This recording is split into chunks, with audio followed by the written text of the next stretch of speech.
الحمد لله نحمده ونستعينه ونستغفره ونعوذ بالله من شرور أنفسنا ومن سيئات أعمالنا. من يهده الله فلا مضل له ومن يضلل فلا هادي له، وأشهد أن لا إله إلا الله وأن محمدا رسول الله. اللهم صل على محمد وعلى آل محمد كما صليت على إبراهيم وعلى آل إبراهيم إنك حميد مجيد، وبارك على محمد وعلى آل محمد كما باركت على إبراهيم وعلى آل إبراهيم إنك حميد مجيد. أعوذ بالله من الشيطان الرجيم.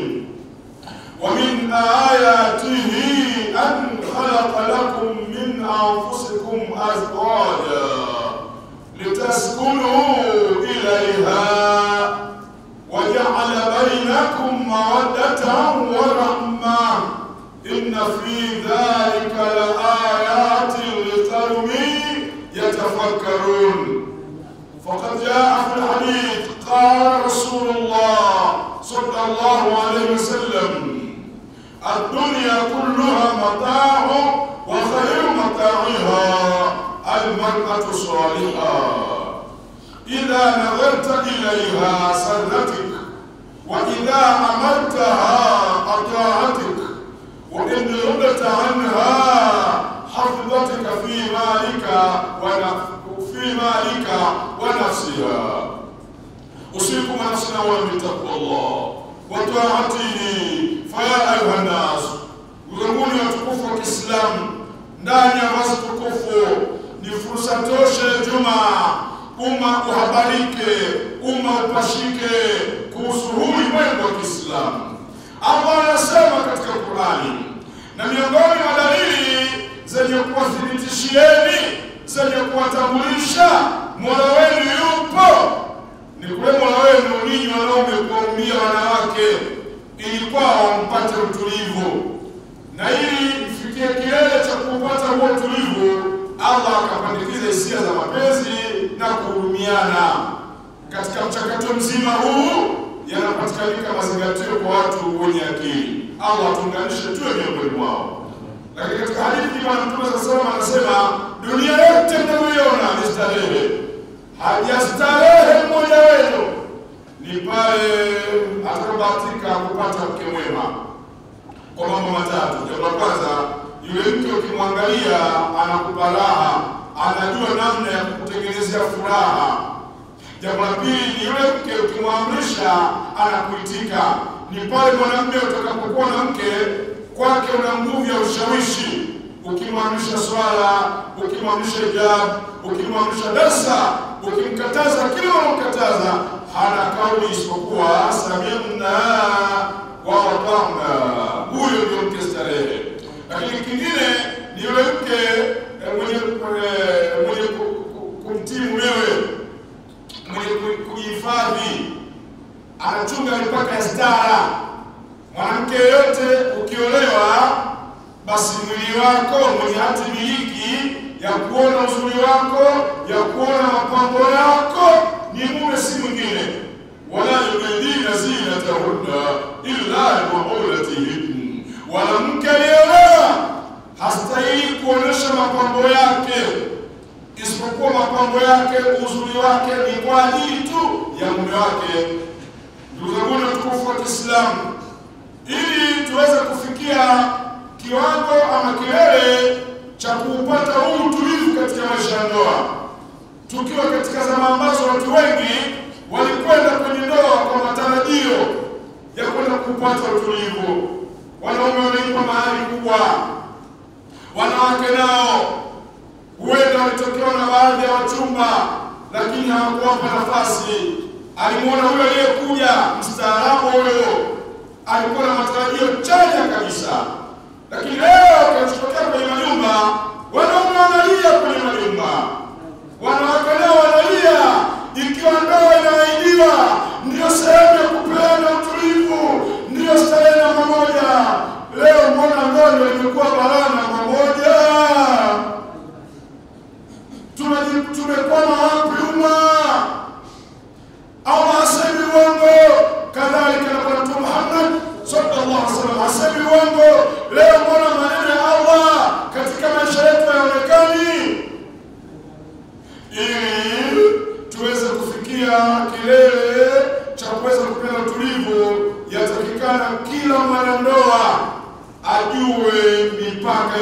uwajibikaji, the scope of accountability, rights and responsibilities in marriage life.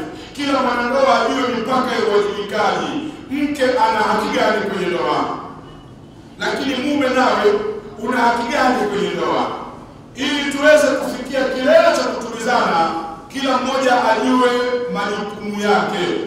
Hutuba leo itaangaza kugusa walau haki mbili upande mmoja na haki mbili upande mwingine.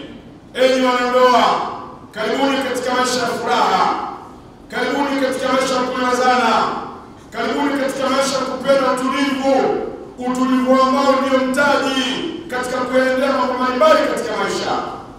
Utulivu utakubeba wanadamu katika biashara, katika kuishi na watu. Utulivu utakubeba hata msikitini, ukifanya ibada uwe na tumaini. Naam, tunaanza na wanawake. Hivi mke aliyekuja kwenye ndoa atarajie nini? Enyi wanaume wenzangu, ni huyu mke aliyekubali kuiaga familia yake, ni huyu mke aliyekubali kuachana na ndugu zake na wazee wake. Sasa anakuja kwako, ni sawa sawa anaweka mkono kizani, hajui kilichopo ndani ya kiza. Sasa mke ameshakuja tayari, kakupa nafasi umlee, kakupa nafasi wewe ndio mwalimu, tena kama yeye na pepo yake kaja kwako. Ole wako mwanamume mwenzangu, huyu mke badala ya kuja kuelewa ajiangukie kwa mume adui. Hivyo ndio kauli ya Mtume Muhammad sallallahu alaihi wasallam asema, inna min akmalil mu'minina imana ahsanuhum khuluqa wa aqtafuhum bi ahlihi. Hakika ya mwanamume aliyekamilika kiimani ni yule mbora wenu katika ninyi wanaume mwenye tabia nzuri. Mbali ya tabia nzuri ni yule ambaye ana mahusiano mazuri na mke wake. Hebu kila mmoja kwa hotuba hii afanye tathmini. Tuna mahusiano mazuri na wake zetu? Atarajia nini mke anapokuja kwenye ndoa? Naam, cha kwanza, mke anataka aone mahusiano mazuri katika kuyapata mahitaji yake. Jamani, wanawake wakija kwenye ndoa wana mahitaji matatu. Ndugu zangu, aidha mahitaji ya kwanza, mke anahitaji mahitaji ya kiimani. Amke kwa mume ambaye atamlea kiimani ili afike salama akhera. Mke anahitaji mume msimamizi, mke anahitaji mume kiongozi, mke anahitaji mume mwenye dini, kwa kuwa dini ya mke iko mikononi mwa mume. Mke anahitaji mume mwenye tabia nzuri, kwa sababu tabia mwanamke iko mikononi mwa mume. Je, ewe unayepokea mtoto wa watu, binti wa watu, do you qualify to be a husband? Unastahili, do you deserve? Unastahili ni wewe ama sio wewe? Una viwango vya kuwa mume? Mahitaji yake ya kwanza akamilishiwe dini. Mume jipange, anza wewe kubeba dini. Qala lahu rabbuhu aslim qala aslamtu rabbil alamin. ووصى بها إبراهيم بنيه ويعقوب يا بني إن الله اصطفى لكم الدين فلا تموتن إلا وأنتم مسلمون. Kumbukeni baba yetu Nabii Ibrahim alayhis salam, Allah anamwambia ukiwa baba wa familia, anza wewe kunyenyekea. Aliposema nyenyekea, akaambiwa haya, nenda peleka unyenyekevu kwa familia. Anaiambia familia, Allah ametuchagulia mfumo wa maisha wa Uislamu, tuishi nao na tufe nao. Baba anatega muda, anaweka program, nyumba itabaki vipi katika kalima ya la ilaha illa Allah.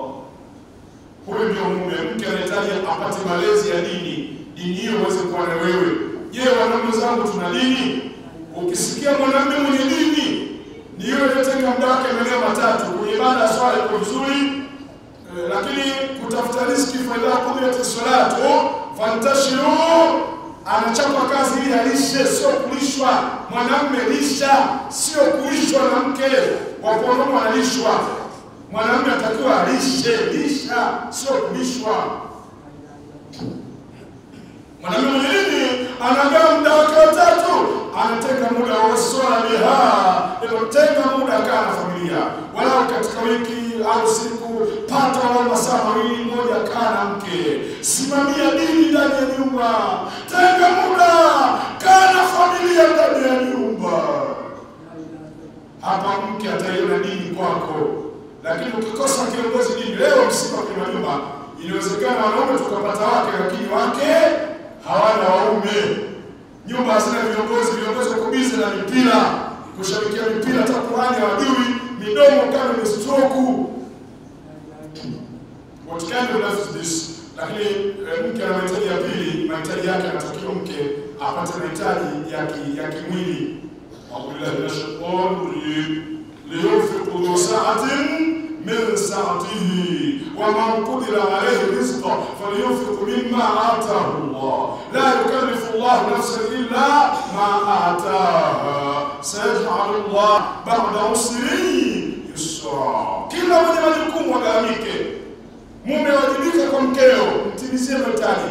Anakuja mke katika ndoa, anahitaji kulishwa, haki yake kuvishwa, haki yake kupata sehemu ya kulala, na akiumwa atibiwe. Ndugu zangu, ushindi kwako mke ale, mke avae, mke apate mahali pa kulala. Balasa tushadili kwa msikiti makubwa. Mwalimu mnazunguka Tanzania, nimekwenda mpaka Uganda. The problem is everywhere the same. Tatizo linafanana. Leo wanawake wengi wanalia, wanachukua mzigo wa kulisha majumba. Baadhi ya wanaume wako bize milioni, wakipata pesa zao wanakwenda kula hotelini. Na baadhi ya wanaume tunakuwa na mapenzi na wake zetu tukiwa tuna hela, tukipata hela tunabadilika. Mwanamke mmoja anambia, mwalimu, mimi nimefikia kiwango, mume wangu akiwa na hela nyumbani halali, mume wangu akiwa na hela hata tena muda hana. Sasa hivi nina swali, nikiwa kwenye sijida naomba Mwenyezi Mungu, naomba Mungu usimpe hela nyingi, akipata hela nyingi nyumbani atulii. Hii ndio dua ya mke wako. Mke anahitaji mahitaji ya tatu. Mke anahitaji mahitaji ya upendo. Wa'ashiruhunna bil ma'ruf. Hunna libasun lakum wa antum libasun lahum. Hebu kaenda wake kwa wema. Wao ni nguo kwenu na ninyi kwao. Yaani mvane na wake zenu kimwili na kihisia. Wanawake wanahitaji mahitaji ya kupendwa. Fankihullah bala kumilani sana. Waweni wanawake kwa mujibu wa sifa zenye kuwavutia. Au mtu ambaye anampenda. Usije kama mtu usiyempenda utamfanyia dhulma, expedite itakuja haraka. Usije kutangazia ndio bahati mbaya nikosea, acha fujo. Mwachie binti wale na watu wanampenda. Hii ndio kanuni ya dini. Kwa hiyo zanguni haki ya kwanza mwanamke ni kupata mahitaji yake tunasema, lakini haraka upendo tumemalizia. Lakini tukigeuza sasa, kila mmoja anatakiwa kwa mujibu wa hotuba hii kaa vizuri. Hebu sasa angalia mahusiano yako na mkeo nyumbani. Umesimama nyuma yake mkeo kwa mahitaji ya dini? Okay, wanaume wangapi tuna ratiba za dini nyumbani? Sema kwa wiki, labda siku fulani kuna ratiba fulani, nyumba lazima iwe na amali. Nyumba iwe na shura, nyumba iwe na taalimu. Zile amali zipatikanike, vikao vya dini, kusomeana dini, taalimu. Mume anaongoza kikao. Sema Jumamosi tunasoma Qur'ani iwe na familia. Baba anaongoza kikao. Wanaume wangapi tuna ratiba hiyo kwenye majumba? Ili sisi wanaume ama fotokopi? Mke amekuja kwako anahitaji ana dini. Wanaume wangapi tuna ratiba kwenye majumba? Hebu tuseme tuko msikitini Jumaa. Tukiwa hapa mkoa wa Tabora Nzega, Waislamu tuseme wangapi tuna ratiba ya dini majumbani? Hebu tuseme na mioyo yetu tumesimama nyuma wake zetu kwa mahitaji ya chakula. Vipi wanawake wamejaa masokoni, wanawake wanajaa minadani, wanawake wanajaa mpaka stendi, wanakimbiza mabasi na maji. Wivu uko wapi? Mwanamke anarudi saa 6 za usiku kenda kuganga, mwanamke anakuambia siku hizi maendeleo, this is development. Kukiangalia kile kitu huwezi hata kumwangalia kile chakula huwezi kumla. Maendeleo eti mume mke anashinda nje ya nyumba anarudi jioni.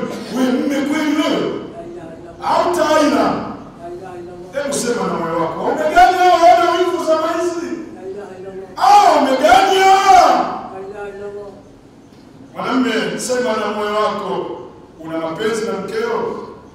mahusiano mazuri na mkeo, una matembezi ya pamoja, una maneno mazuri. Barakallahu li wa lakum bil Qur'an wa nafa'ani wa iyyakum bil dhikril hakim. Aqulu qawli hadha astaghfirullaha wa lakum wa astaghfiru lil mu'minat innahu huwal ghafurur rahim. Alhamdulillah الواحد القهار العزيز الغفار مقوم الليل على النهار تذكرة لأولي القلوب والأبصار وتبصرة لذوي الألباب والاعتبار. اللهم صل على محمد وعلى آل محمد كما صليت على إبراهيم وعلى آل إبراهيم إنك حميد مجيد. وبارك على محمد وعلى آل محمد كما باركت على إبراهيم وعلى آل إبراهيم إنك حميد مجيد. أعوذ بالله من الشيطان الرجيم. ولهن مثل الذي عليهن بالمعروف وللرجال عليهن درجة والله عزيز حكيم. أوصيكم ونفسي أولا بتقوى الله وطاعته.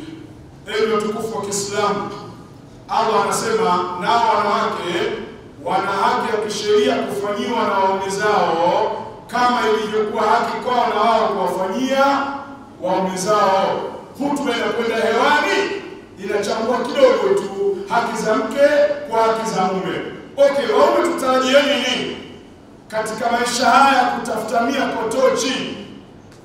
Katika maisha haya uchumi unahangaisha, katika maisha haya majumba nayo yanatutesa, tutarajie nini? Mwanamume ambaye unaona wasichana wengi, wanawake wengi, lakini wote kuwapa nafasi, huyu uliyemchagua, je, ya leo ndio yatarajia enyi wanaume wenzangu tunayapata? Hitajio la kwanza mume katika ndoa ni kupata utii. Utii wa hali ya juu. Ar-rijalu qawwamuna 'ala an-nisaa. Wanaume ndio viongozi. Siku mke anaolewa anakuja kwenye ndoa, anaama yeye na dini yake, wewe ndio msemaji. Wanawake mnapaswa kutambua awwal ma tus'alu al-mar'a yawm al-qiyama 'an salatiha wa 'an ba'liha. Cha kwanza kuulizwa mwanamke siku ya kiyama aliyeolewa, ataulizwa kwanza swala zake 5 alizozihifadhi. Jiandaeni siku ya kiyama, swala la pili mtaulizwa mlivyoheshimu waume zenu.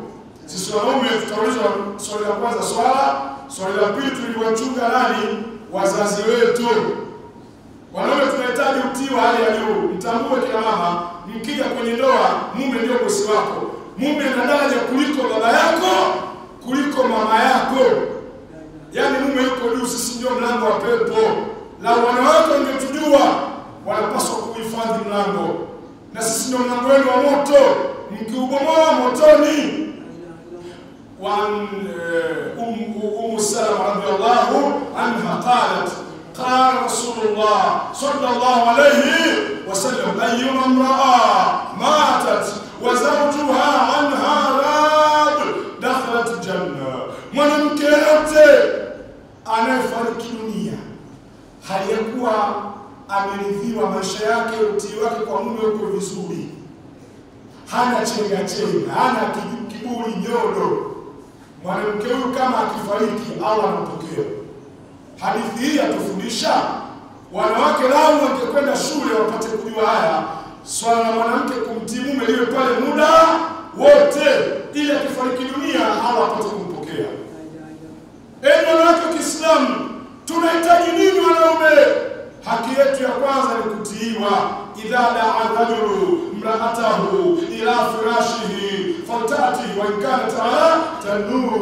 Pindi mume akimwita mkewe kwa ajili ya ibada ya ndoa, basi mke anatakiwa atii. Hata kama alikuwa jikoni anapika, aipoe chumba kiweke jikoni, akiweke pembeni. Na kama akikataa bila huduma kisheria, mke huyo atakuwa analaaniwa mpaka kuna kucha. Leo tuko wanaume, ibada ya tendo la ndoa imekuwa mtihani kwenye majumba. Kina mama, mlipoolewa, lengo la kwanza mwanamume ni kuweza kukidhi mahitaji. Wapo wanaume leo hawapati haki ndio wengine mpaka tuchomekewa labda hela, nimekopa dela mpaka utoe la dela ndio kieleweke, imekuwa shida. Yaani tabu, maisha yanapiga, nyumba zinapiga kwa kupumulia. Hali mbaya kwenye nyumba. Wakutia mwanamke na vikoba 7, hata kimoja mme uliwi. Sasa usikiweke marejesho huko, kuna watu hawajampa marejesho, hasira zote wanakuletea wewe. Wewe una habari, kuna wenzako marejesho hajapewa. Kina mama tumewakosea nini? Kumbukeni tunahudumia nyumba kwa gharama kubwa, tulitaraji tupate hata tuliyotaraji, lakini leo hali imekuwa mbaya. Katika kumtii mume, mke hatakiwi kutoka nyumbani bila ruksa ya mumewe. Mwanamke yote ayuma mraa kharajat min dariha bighairi idhni zawjiha la'anatha almalaika hatta tarja. Mwanamke yote mwenye kutoka kwenye nyumba bila kuruhusiwa na mumewe, huyu kila hatua anayopiga analaaniwa na malaika. Ni wanawake wangapi mnaogawana? Na mwanamke yote anaomba ruhusa anakwenda sehemu fulani, lakini anadanganya anataka kwenda sehemu nyingine, basi pale anapogeuza maombi ya ruhusa, kila hatua moja analaaniwa. Jamii ina maarifa. Leo tunashangaa mandoa gharama kubwa, makumbi, elimu ya ndoa, hamna masiara haya. Ndugu zangu, katika kumtii mume, mwanamke hataki kufunga sunna bila ruhusa ya nani? Ya mumewe. Katika kumtii mume, mke hataki kukunja uso wake mbele ya uso wa nani? Wa mumewe. Tunamalizia hadithi kutoka kwa amesimulia Jabir ibn Abdullah radhiyallahu anhu أنه قال رسول الله صلى الله عليه وسلم 3 لا يقبل الله لهم صلاة ولا يرفع لهم إلى السماء حسنة. العبد الآبق من سيده حتى يرجع، والمرأة ساخط عليها زوجها حتى يرضى، والسكران حتى يفسو. watu watatu swala zao zikubaliwi wala ibada zao mbinguni haziendi. Miongoni mwao watu watatu: mtumwa aliyetoroka kwa bwana wake makarudi, wa pili mlevi mpaka pombe mtoke ajue anachofanya, na mtu wa tatu ni mwanamke aliyekasirikiwa na mumewe. Mwanamke yote akikasirikiwa na mumewe, hata akiswali au apokee swala, hata atoe zaka, afanye ibada yote, akaunti imeloki, sisi ndio pin number, sisi ndio namba ya siri. Sijui kama wanatutambua. Bahati mbaya sana jamii darasa hizi hazijafikia. Nachukua nafasi hii nikiwa mshauri nasaha katika masuala ya mahusiano, naomba nitoe wito: enyi jamii, enyi umma wa Uislamu duniani, hakuna ibada Allah anayoingia bila kusoma. Balaa kubwa, janga kubwa, maafa ya dini kwa umma wa Kiislamu ni kuiangalia ndoa kama jambo la kimazoea. Saidia fundi, ukisaidia fundi na wewe kesho unakuwa fundi. Misikitini darasa za ndoa hamna. Mawaidha ya ndoa mpaka siku ya harusi, unamlipesha ng'ombe siku ya nada. Tarehepo inshallah tujitahidi kwa kila hali, madarasa yafike majumbani. Hebu tubadilike, wanaume tuanze kubadilika. Tuwe hadidu rejea. Hebu tusomeke kama tulisomeka mitume na wale wema. Na sisi Allah tuwezeshe tusomeke majumbani. Tutoke kwenye tabia za kuwa shabiki wa mipira. Balaa kubwa sasa hivi, watu tumehangaika na mipira mpaka Nzega imekuja kugundua ujinga wa mipira upo. Watu wanapenda mipira, wanatenga muda. Watu hawa mida ya kwenda kusoma dini hawana. Watu hawa wanafanya fujo, wanatangaza vita na Allah. Hata muda kukaa msikitini kusikiza mawaidha muda hawana, ila muda kuongelea makome mpaka Ulaya mpaka usiku wanaenda. Sheria ya Kiislamu, mwanamume utakiwa nje ya nyumba baada ya swala ya Isha, isipokuwa kwa dharura. Mnapata wapi ujasiri wanaume? Mnakesha kwenye mipira, mnategemea mheshimiwa, mbona nyinyi hamna heshima? Wanawake wanalia, wanawake wanakosa muda kuongea nani, mko bize na mipira. Alafu mmekuwa hoteli na mkiambiwa mwambiliziki, fa aina tadhhabu, wapi mnaenda?